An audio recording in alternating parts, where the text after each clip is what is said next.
আসসালামু আলাইকুম। কিসের আসসালামু আলাইকুম?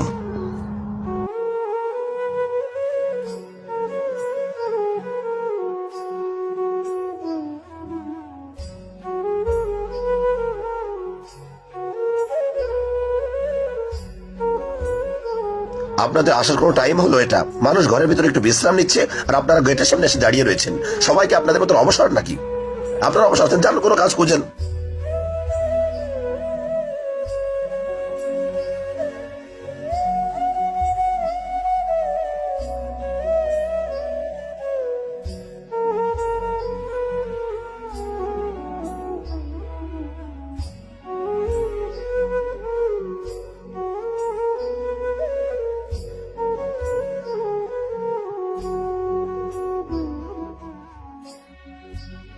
নিশ্চয়ই আল্লাহ ধৈর্যশীলদের সাথে আছেন।